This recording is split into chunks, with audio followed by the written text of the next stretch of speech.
राहुल गांधी खबै खरक नैजिबा MP रकन कगनानि secrete सक्र ख्लायै कायसा video स्नामखा रासिं मुङै खरकसा बिनि सिनिमुं ओंखा आरएसएस नि अजामा अबनतियै कांग्रेस भवन ककथुम पान्दा संसाजाखा चा सालो असालो तेबो साजाखा लुकुफान ओंखा हानि बसारकनि लांमा अबाहाय पातिमुं रकन नुगै लुकुरकनि खावो वानामा कतर हाबजाक लुकुफान नतयै ताबो सभा समितिते ভ্রমণ সঙ্গী সর্বত্রই এই রাজ সিংকে দেখা যাচ্ছে।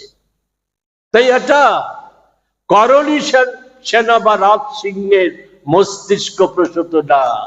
সকলেই জানেন ভারতবর্ষে বিশেষ করে মোদিজি ক্ষমতায় আসার পর রাষ্ট্রের তহবিলকে ব্যবহার করে, আন্তর্জাতিক তহবিলকে ব্যবহার করে আমাদের দেশে ওই তথাকথিত উগ্র ব্রাহ্মণ্যবাদী হিন্দু রাষ্ট্র গঠনের লক্ষ্যে আরএসএস আমাদের দেশের নূতন গডসে তৈরির কারখানায় এই সমস্ত রাজ সিংহের মতো গডসেদের তৈরি করছে।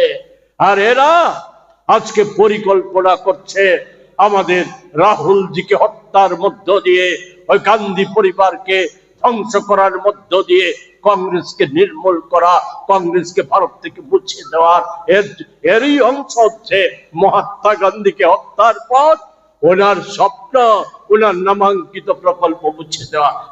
যাই হোক, কথা বাড়াবো না, শেষ করবো এই কথা বলে। এটা আজকে এই আক্রমণ, এই পরিকল্পনা দেশের সমস্ত ধর্মনিরপেক্ষ গণতান্ত্রিক দেশের সার্বভৌমত্ব, দেশের ঐক্য সংহতিকে বিনষ্টের লক্ষ্যেই এই পরিকল্পনা বলে একে রোখার জন্য। এটা নিছক কংগ্রেসের দায়িত্ব নয়।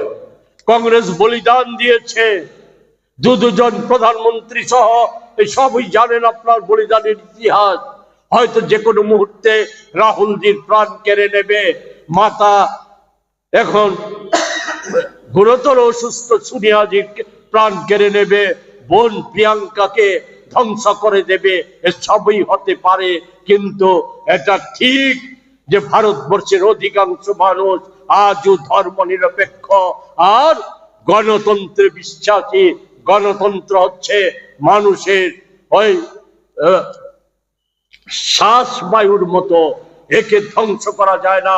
একে ধ্বংস করার চেষ্টা হলে পর মানুষ বাধ্য হবে শ্বাস রক্ষায়, মানুষ আত্মরক্ষায় বাধ্য হবে। এবং সেই প্রস্তুতি আজকে দেশব্যাপী সেই প্রস্তুতি আজকে চলছে। আমাদের রাজ্যেও এই লক্ষ্যে আমাদের এই দেশটাকে এই অরাজক অবস্থা, দেশটাকে ধ্বংস করে দেওয়ার যে চেষ্টা, দেশকে বিকিয়ে দেওয়ার, দেশের সম্মান বিসর্জনের যে চেষ্টা, এর থেকে মুক্ত করার জন্য রাজ্যবাসীকেও ঐক্যবদ্ধ যে লড়াই জারি আছে সেই লড়াইয়ে সামিল হওয়ার আবেদন জানিয়ে আমি আমার কথা বলা শেষ করছি। আমার সাথে আমাদের অন্যতম প্রদেশের সহসভাপতি শান্তি রঞ্জন দেবনাথ মহাশয় আছেন আমাদের তফসিল কংগ্রেসের রাজ্য চেয়ারম্যান নিরঞ্জন দাস। ওনাদের যদি কিছু যুক্ত করার থাকে নিশ্চয়ই যুক্ত করবেন, বা আপনাদের যদি কিছু জানার বিষয় থাকে আপনারা নিশ্চয়ই জেনে নেওয়ার চেষ্টা করবেন।